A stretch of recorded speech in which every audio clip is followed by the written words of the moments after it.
What's going on? Good morning, my loves. Happy full moon. Happy Thursday.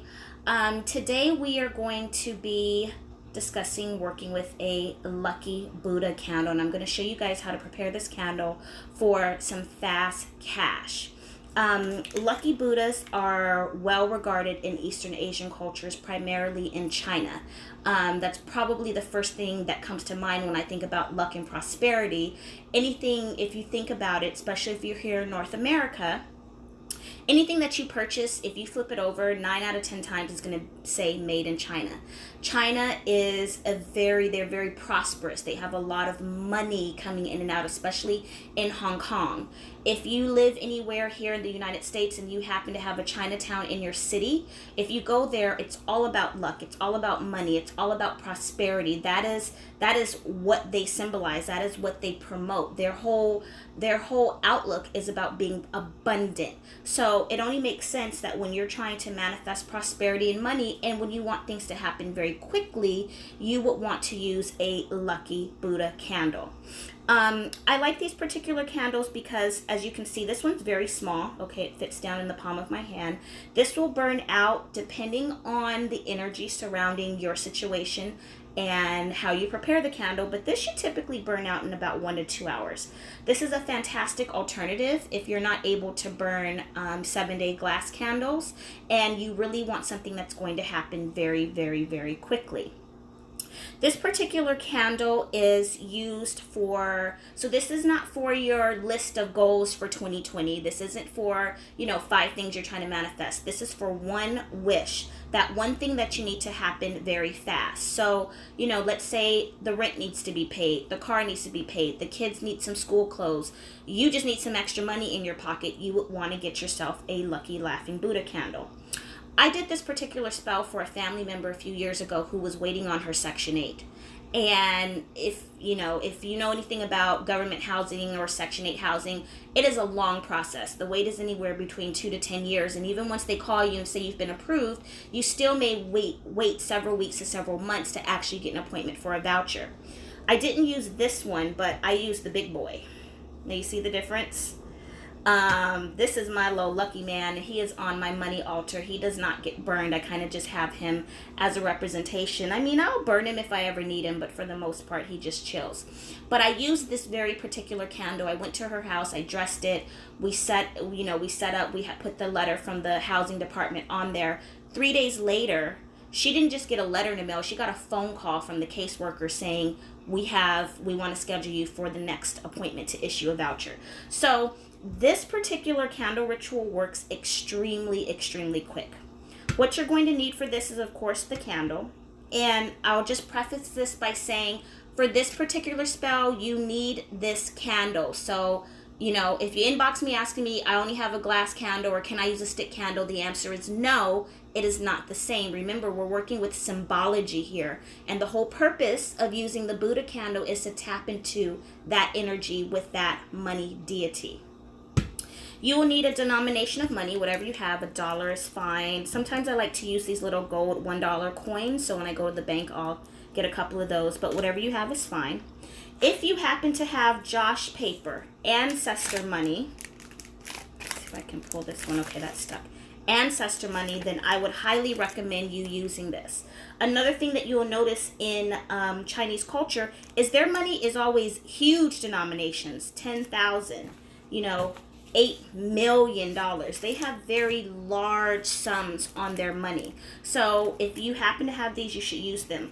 Do any of you burn ancestor money or Josh paper? Are you familiar with this practice? If you have, comment below. I'd love to see what some of the results have been, because this is an ancient practice and it works. If you're not familiar with this, I do have a video on my YouTube channel explaining why you want to burn money to attract money. The next thing you're going to need is either some black-eyed peas. Black-eyed peas, especially in Southern folk magic, represents good luck and prosperity.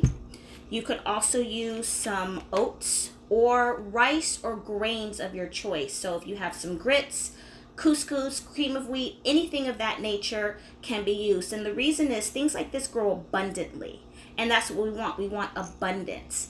If you think about it, you know, a pot of rice and beans can feed a whole family for 2 or 3 days. So you want things that, even popcorn, that's a very good one also. Things that symbolize abundance and wealth and riches. You know, back in the day, if you had a stock of dry food, you could get through the winter. That was considered being very abundant, having things that keep and having things that cook up in large quantities.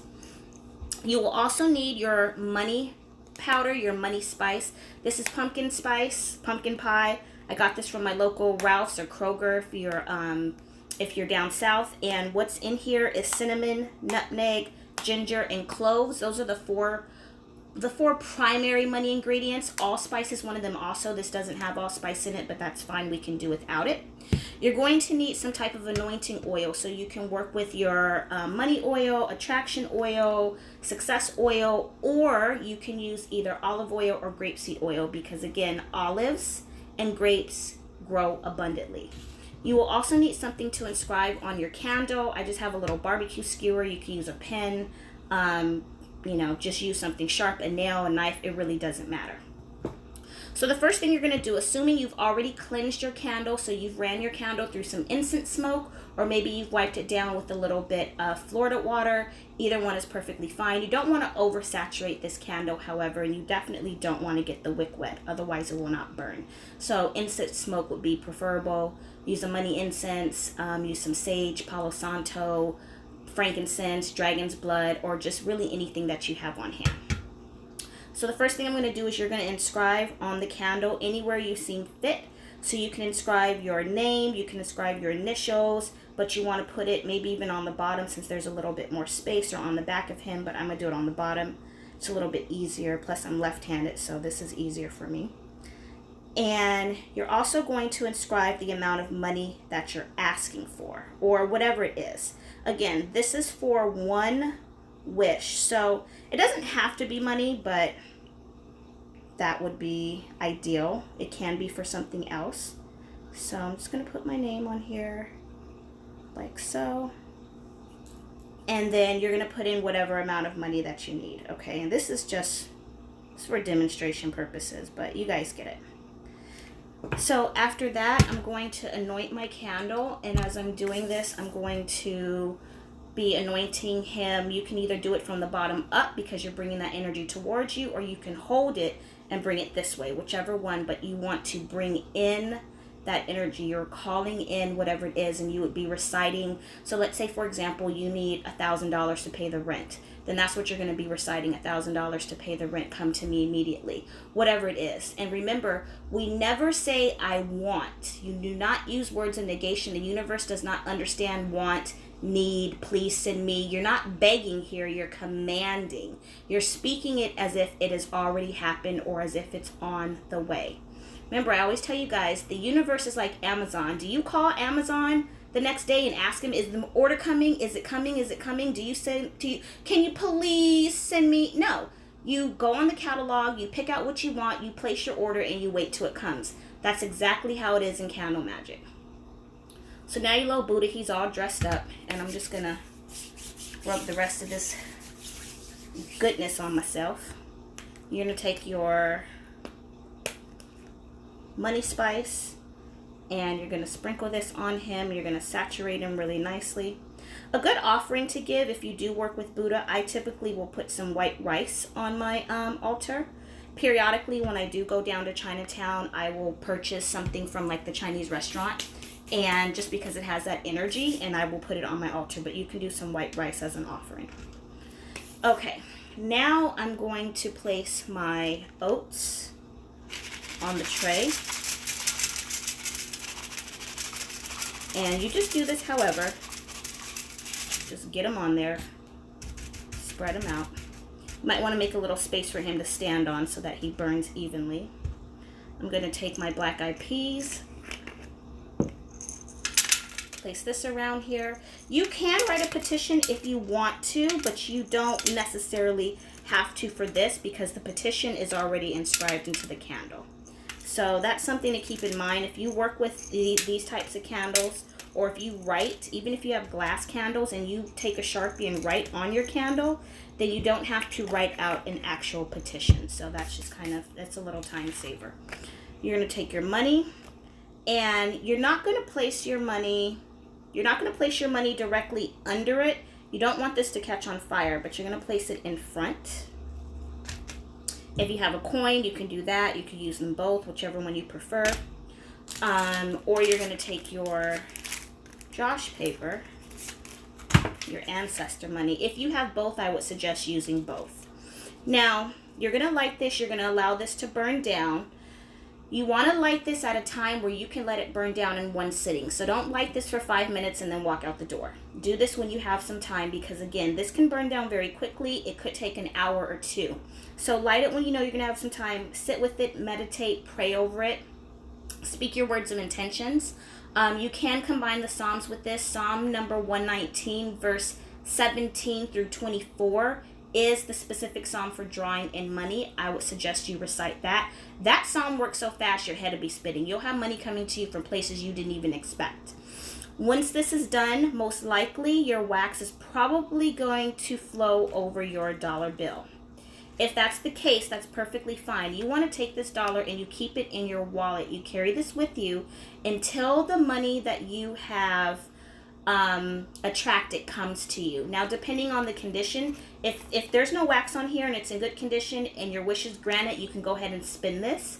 Typically what I do with the money, so whenever I put money on my altar and I ask for something and it happens, I will give, I'll give $1 away. If someone asks me, say, hey, do you have any change? I will give it away. That's kind of how I like to do with my money work.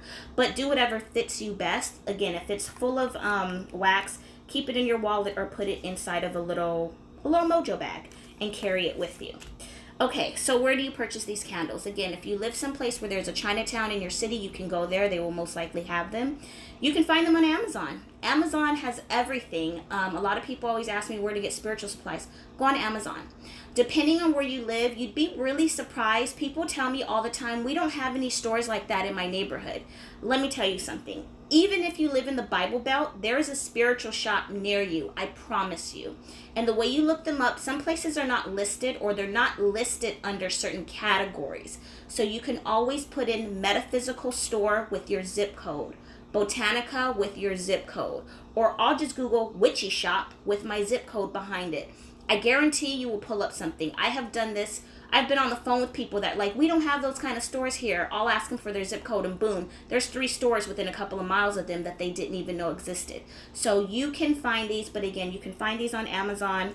A couple of companies that I do like Indio Products, indioproducts.com, except these are typically out of stock, but if you find them, go ahead and get them. They're not very expensive. I think these run about $6 to, I think these are $6. If you want the big boy, he was a little bit more. I think I paid $15 for him. So Indio Products is very good. They should sponsor me. If y'all from Indio Products are watching this, I'm going to need a sponsorship because I refer too many people to you. Another company, kind of on the side note for your herbs, is Earth and Herbal Apothecary. I love their products. I love their herbs. I love everything that they have. So they're on Facebook, Earth and Herbal Apothecary, or Indio Products for this particular candle. Or if you're going to, you can just Google Laughing Buddha candle, and I'm sure you'll find lots of reputable sites where you can purchase this from. So give this a try. It absolutely works. If you use this before and you've seen success, I'd love to hear about it. Comment below if you have any questions. Happy full moon, happy manifesting, and I will talk to y'all. I'll talk to y'all later. Love you.